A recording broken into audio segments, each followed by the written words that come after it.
Have you ever watched the Winter Olympic sports and thought to yourself, yeah, I could probably do that?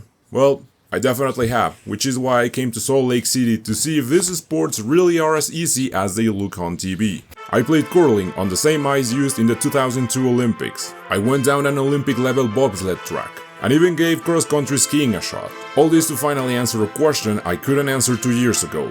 Which Olympic sport is actually the easiest?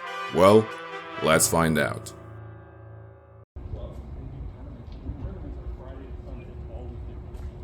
For the first part of my journey, I made my way to the ice sheet at Weber County to meet with the Ogden Curling Club. The club was founded in 1998 by Timothy Irish with the support and financial help of the Salt Lake City Organization Committee for the 2002 Utah Winter Olympic Games. Its members meet every Wednesday and Sunday to give curling classes to anyone interested on picking up the sport. I got in contact with the club's president, Al Dowman, to see if I could record one of these group lessons to experience firsthand if curling is in fact as easy as it looks on TV. Al kindly agreed, but on the day of the shooting he was really busy prepping everything for the class, so he pointed me towards Mike to get a quick interview about the club and curling in general. I started curling when they had before the Olympics, they had a team trials, and I did concessions with the Ogden Curling Club, and then after that I joined the club and started curling. Well, no, we have the curling in the northern facility.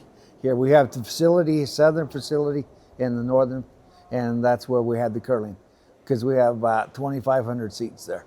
So I volunteered for Olympics doing the mag and bag and just visitors and everything like that. So that's how I got started. And that was fall of 2002 I started curling. The club is also no stranger to Olympic level curlers. Joe Polo was with the 2006 Olympic team for the United States, and the United States scored a bronze medal. So he came out and he was helping teach curling with the Ogden Curling Club. We sat down with a bunch of Boy Scouts we were teaching, and he got out his bronze medal and showed it to the boys, which was awesome.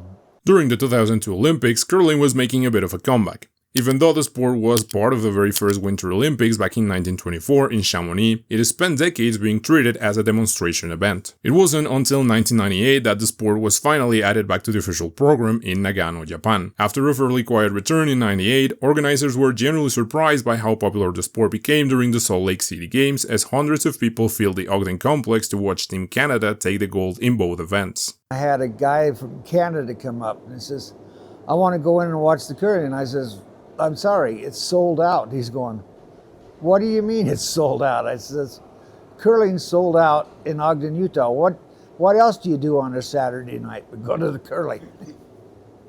As I was wrapping up my interview with Mike, people started heading onto the ice for the 2-hour group lesson. The first hour focuses on teaching the fundamentals of curling, which basically come down to two things: delivering the stone and sweeping. Delivering the stone might look easy on TV, but as you'll see in a moment, it's not. You start by planting your feet in the hack, which gives you something solid to push off from, so you can slide down the ice towards the hog line where you have to let go of the stone. Olympic level curlers can gracefully slide through the ice only using their broom for balance. Beginners, on the other hand, are given this plastic handle to keep their balance, but even with that we were falling all over the place.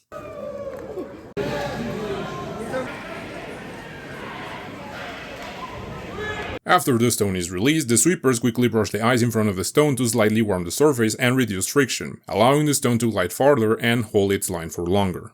The harder and more precise the sweeping, the more speed the stone keeps. It might look simple, but a good sweep can be the difference between a perfect shot and one that comes up just short or bumps into something it's not supposed to. It's also sneakily tiring. Like, after a few sweeps you actually begin to sweat and it slowly begins to wear you down, especially after a 90 minutes match. Finally, there are 3 types of stones you could throw. A draw, which is a stone that makes it to the house, a guard, which is a stone that protects another stone and could be inside or outside the house, and a takeout that knocks a stone out of play. So how is curling actually played? Well, curling is a sport played by 2 teams of 4. In each team you have a thrower who, throws the stone, 2 sweepers, and the skip, who sits at the end of the house calling the shots, deciding where the stone should go and how much curl it needs. Both teams get 8 stones made of granite that weigh anywhere between 38 to 44 pounds. Each member gets to throw 2 stones per end, with 10 ends making a whole match. With the basics covered, it was time for the real deal, so every group split into 2 teams to play a couple of ends. This was a full house, so Al was trying to find a group where I could jump in to get a taste of curling myself. Luckily for me, a spot opened in Al's group, so he gave me a quick crash course so I could join the others. Alright! Did you watch any of the instruction before? Yeah. Okay. So I think it's Alright, step on that first. this The one. hag, yeah, that's your solid step. Okay. Yep, and then step on that. You're right-handed, right? I'm right-handed. So, what we're going to do is just wind up now. We're going to put a little wind up in it, and then go. Okay? I release. And then you're going to release right in this blue. That's where we're going to start, right in the blue circle. Okay. I release. Yep, you release the stone. Okay. Here we go! Okay. Let me just.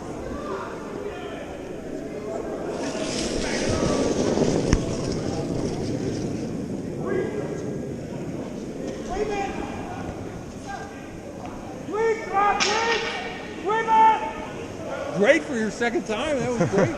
So we'll just release it a little bit sooner. Okay. After a few practice shots, Al thought I was ready for the real thing. All right, let's do it. Let's play a game. All right. So you're gonna throw the first 2. Hey, do we get that stone back? I'm not taking anyone's spot, right? No, we're not. It's filming. One of our 8 hurt her leg, so she's. Oh, okay. So she's down. Okay. Well, nice to meet you. Yeah, I'm Natalie. Natalie. Stacy. Okay. Let's win this. Well, you're the only one that's made it all the way so far, so. I think I was cheating a little bit to be fair. All right. So you're up. You're gonna go first. You're on their team. You 2 are sleeping. Okay. Sadly, my first shot ended up coming a bit short. 1, 2, 3. I'm gonna go a little bit more than half court. So we either have to push off a little harder or let go sooner. So I think you can push a little more leg into it, a little more, your body. Maybe rock backwards and then go. So you need like another 20 feet. That's a lot. Yeah, that is a lot. It was then time for the red team to throw their first stone. For my second shot, I was able to redeem myself by putting the stone inside the house.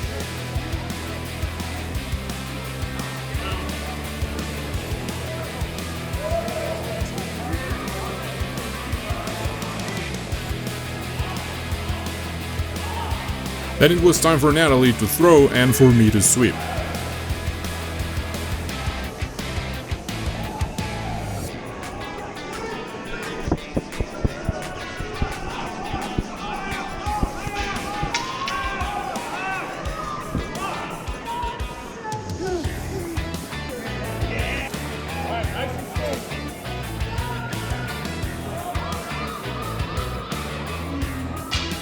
Then it came Stacy's turn.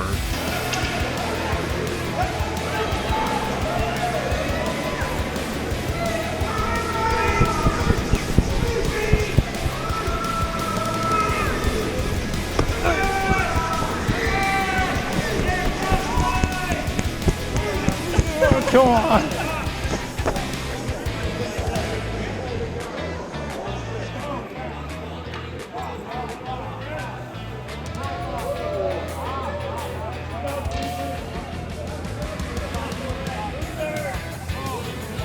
For our last stone, we needed a near perfect shot, one that would take out these 2 stones and leave ours sitting right next to the bottom. After barely missing our last shot, it was time to count the points.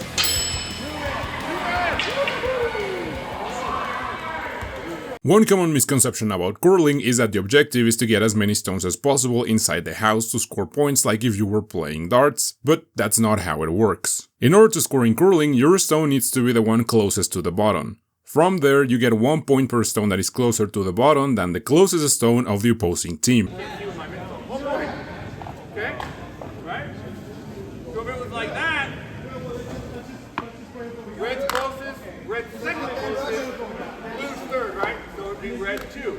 This completely changes the way the game is played, and it's the reason why the last shot of the end, known as the hammer, is the most valuable shot in the game, because that final shot more often than not decides who scores. Teams with the hammer usually play their early stones defensively, clearing guards and keeping the center open, then use the middle stones to place 1 or 2 guards that they can build around. The final stones are about cashing in, by either scoring multiple points or clearing the stones inside the house. Teams without the hammer do the complete opposite. They use their early stones to clog the center with guards, the middle stones to hide stones near the bottom, and the late stones to create pressure and force mistakes. If the hammer team can't set up a good scoring chance and would only get 1 point out of this situation, they'll often blank the end on purpose so they keep the hammer for the next end. Of course, in order for any of these tactics to work, the stone has to travel the entire length of the sheet, which is about 138 feet, and then place within inches of the objective. This, as you can see, requires an insane amount of precision and coordination that's quite hard to get. What's really easy is to overthrow, underthrow, or overcurl the stone, and there are so many things the sweepers can do to bail you out of a bad shot.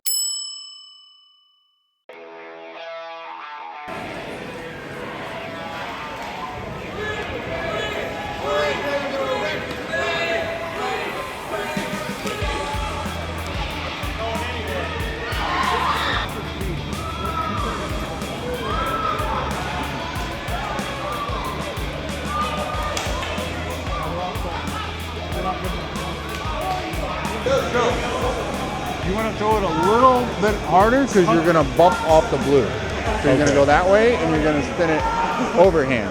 Okay. Sorry, underhand, and you're going to spin it that way.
With no stones in the house, the red team had no other choice but to go after our stones.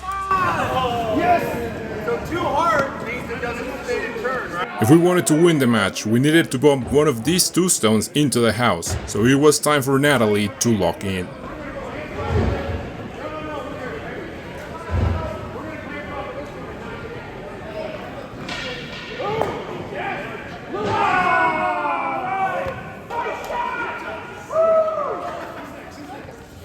One of the more unique aspects about curling is how scoring works. After each end, the captains of both teams walk down the ice together and agree on the score themselves without the intervention of any kind of ref. At the Olympic level, there is an umpire present, but they are rarely needed. This speaks to the sportsmanship spirit that rules every aspect of curling. At the beginning of each match, both teams shake hands with a traditional good curling greeting, and at the end of the match, it is customary for both teams to sit down together to socialize and share a drink, usually with the losing team buying the first round. This tradition is also known as broom stacking. This gives curling an amazing cozy vibe and a sense of community that I actually got to experience. Everyone at the club was super nice and they really make you feel like you're one of them.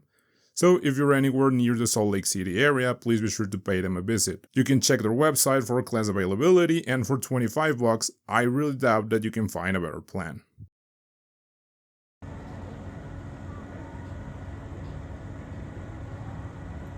For the second part of my journey, I made my way up the mountains to the Utah Olympic Park located in Park City. The park was built in the mid-90s as part of the preparations for the 2002 Winter Olympics, with construction beginning in 1994 and the park opening in 1996. During the 2002 games, the park hosted the bobsled, skeleton, luge and ski jumping competitions and will host these same sports plus the Nordic combined event during the upcoming 2034 Winter Olympics. Today, Youth Olympic Park serves as a youth training center focused on pushing the next generation of Winter Olympic athletes and a museum with memorabilia from the 2002 games. It is also one of the 2 places in the US where you can ride a bobsled as a passenger to experience an Olympic level sliding track firsthand. The other track is at Lake Placid, where you can actually try your luck at a skeleton and I think luge. So people all over the internet have this weird idea that the easiest way to get an Olympic medal is to either become a curler or a bobsledder.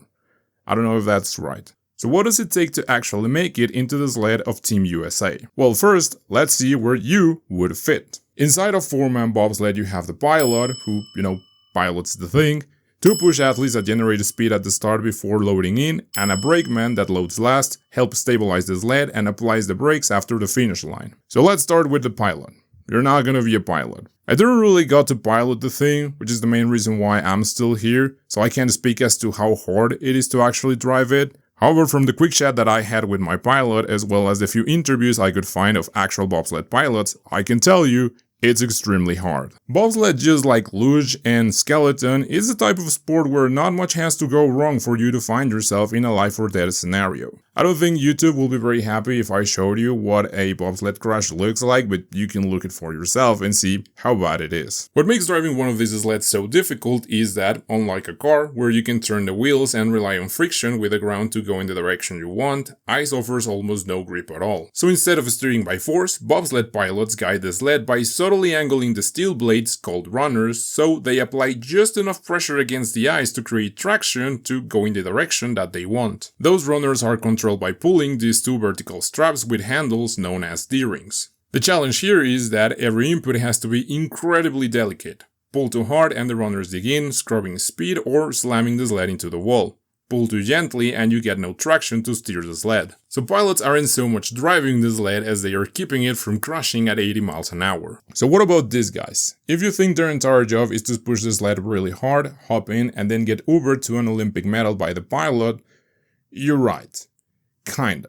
Once they are inside the sled, push athletes have to stay still, which is harder than it looks like, so they don't create extra wobble that could destabilize the sled. They also slightly shift their body weight in certain sections of the track to help the pilot steer, but other than that, yeah, they just enjoy the ride. So yeah, I think we finally made it. After 2 videos and an ungodly amount of data, we finally found the easiest path to an Olympic medal. Congratulations, thank you so much for watching, and I'll see you in the next one.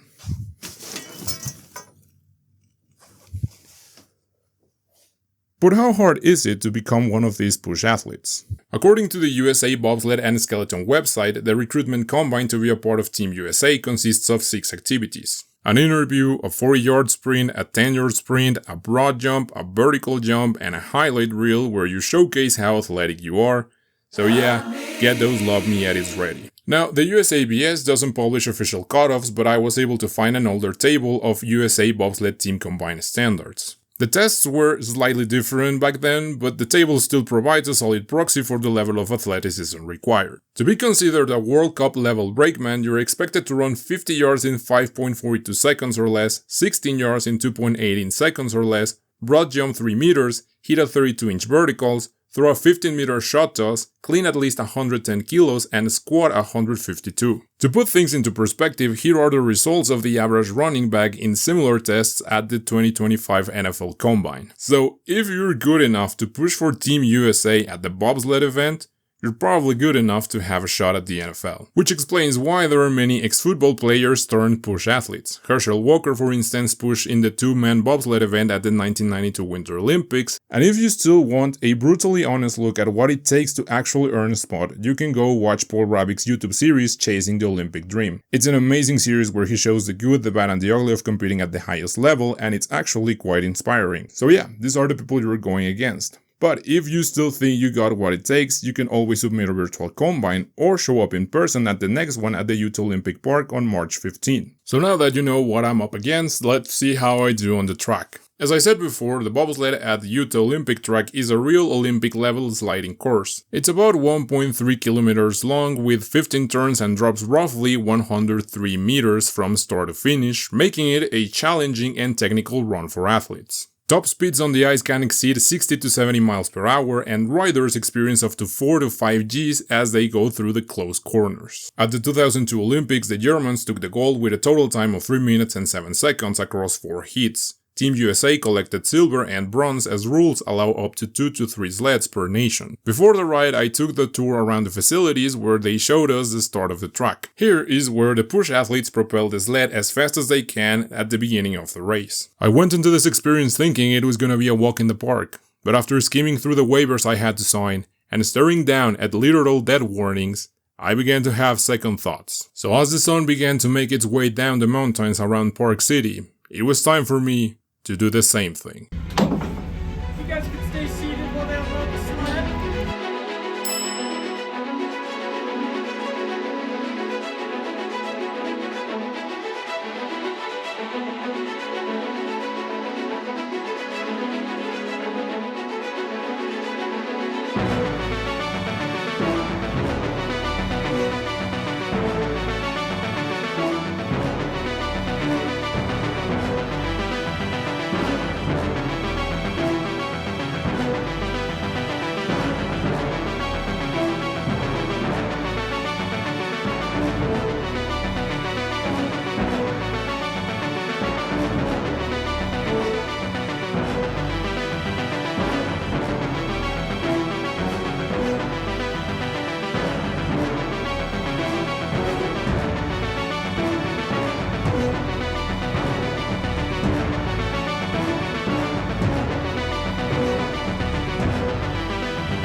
So I actually ended up going down the track twice because there was a couple that needed one more person for the ride, and the best way I can describe the experience is like riding one of those old wooden roller coasters, in the sense that you actually feel the entire ride. I don't know if that makes sense to any of you. However, unlike a roller coaster, this ride is trying to kill you at every single moment. Another thing you actually don't get to see on TV is that you take quite a beating from the sled itself. Your head is constantly banging against the metal frame due to the force produced by the sled, even in the easy turns. Speaking of which, you really feel those G-forces squishing you against the wall in each turn. Keep in mind that the bobsled experience is a significantly watered down version of a professional run. For starters, we didn't have a massive push at the beginning, and we were launching from this point right here, which is about a quarter of the way down the track, which actually significantly reduces the G-forces you experience. Satisfied with my performance, I sat down to prepare for my last day.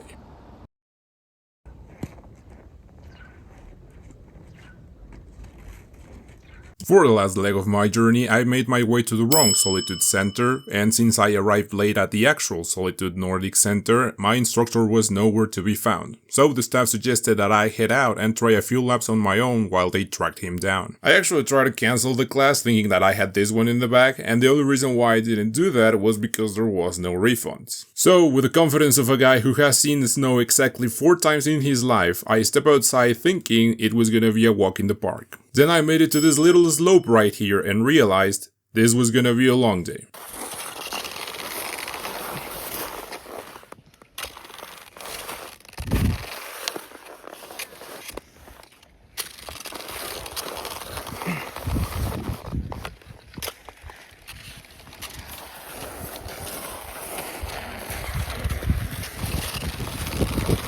After some trial and error, I was finally able to get past the slope. But just as I thought the worst part was behind me, I got another reality check.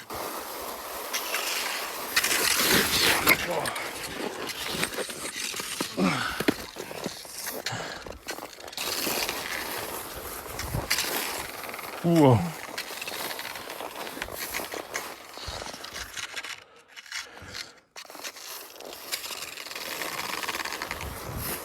Slowly but surely, I began to make my way through the ice.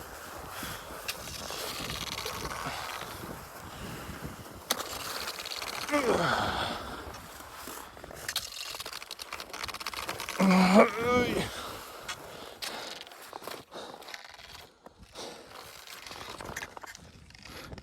haven't even made it. Like what, 200 meters? And this is gonna be fun.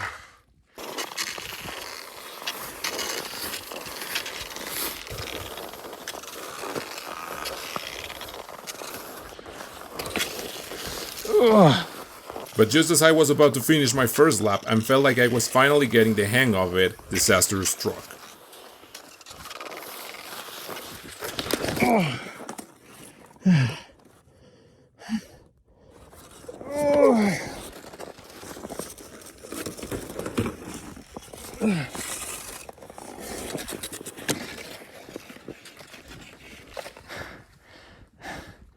I don't know how to get up.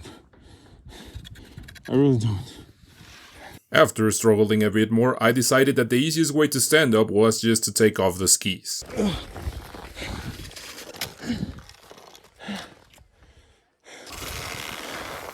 The thing is that if you just do this, you get really tired. Because you're basically just pushing all your weight. It's like pulling and pushing all your weight with your hands. Even though this is like snow and you slide, it's really taxing. Luckily for me, my instructor arrived. Sure. Right? Yeah. How are you doing? Awful. Well, that's why you took a lesson. Great. George wasted no time and began teaching me the ABCs of cross-country skiing. And in order to do so, he put me in the equivalent of ski training wheels. Just like this. 1 and 2. Moving your arms. With George's help, I was finally able to move more gracefully through the ice and complete a full lap without falling. Because it is not that difficult. It's not like you are, making some kind of complicated move, so you don't spend Someday. away somewhere. Yeah. After a few practice laps, George felt that I was ready for the real thing. However, as we would soon find out, this wasn't the case.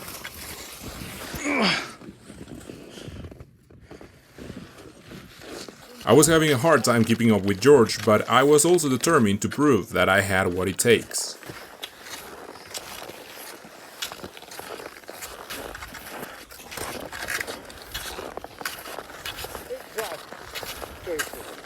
Eventually, I learned how to snowplow downhill. I also learned the herringbone to go uphill. But the thing that I was having the most trouble with was with the snowplow turn. It didn't matter how much I tried, the result was always the same. I fell on my back. I fell on my side. I even fell on my face in front of a very nice lady. You are getting there. Could have done that. So this is evergreen move. And then you follow. That's the way I came up, so it's okay. Yeah.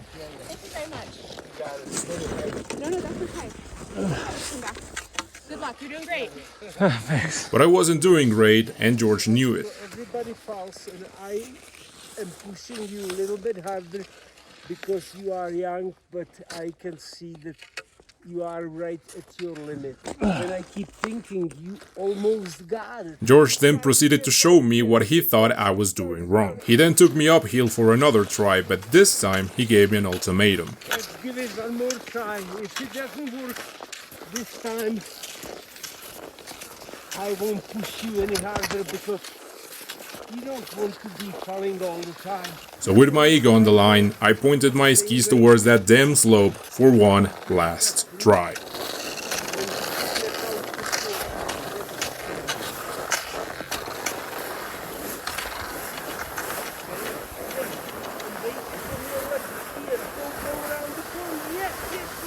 Exactly. Keep it turning. Keep it turning. You are doing it. Beautiful. That's what I wanted. I wanted you to get the feel for it. See? And you did it without being in a group.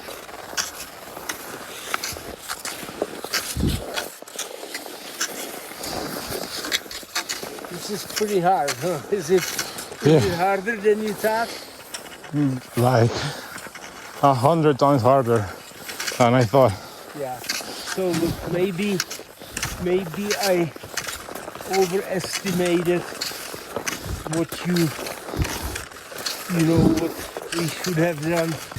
You have actually learned a lot. Don't underestimate your progress, but this isn't quite where I would like to see. I thought to it, so we will go back to the lake and see if we can finish on a positive note.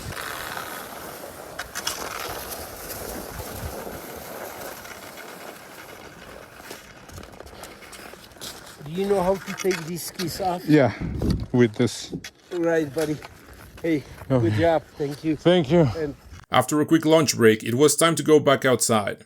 Now I'm gonna be honest with you, if it wasn't because I had to make this video, I probably would have called it quits right there, but that wasn't an option, so after a few practice laps, I was ready for the real thing.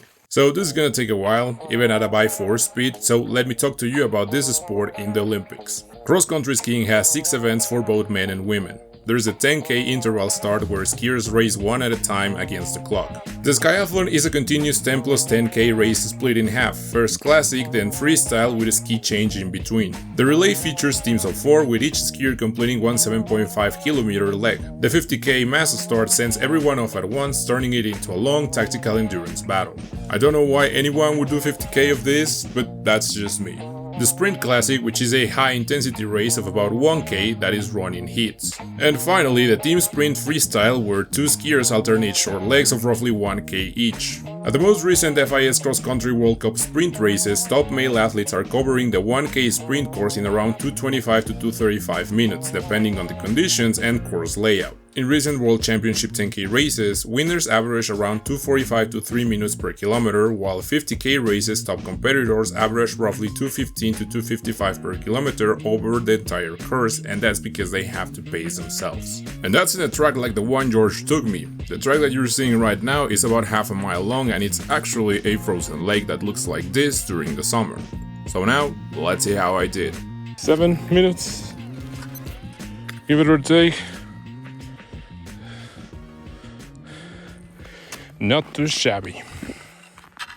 I really don't know where the hell I got the idea that this was easy. It's not. Believe it or not, I'm a fairly athletic person, and I can confidently tell you that this was one of the hardest things I ever done. For a bit of context, I've never gone skiing before. I've only seen the snow like, 4 times in my life? One of which, true story, I almost died of hypothermia, so I really didn't know what I was getting myself into. The reason why I was having so much trouble going downhill and turning is because, as I explained in the bobsled section, ice provides you no traction at all, so you have to bend your skis in a very specific and weird way to generate enough grip to brake and turn. And I kid you not, this moment right here was when everything clicked for me, because I realized that all I had to do was the Disney knees. That was the key to all of this. I only had to do the Disney knees to go downhill and I would be fine. So yeah, I don't think I'll be going cross-country skiing anytime soon.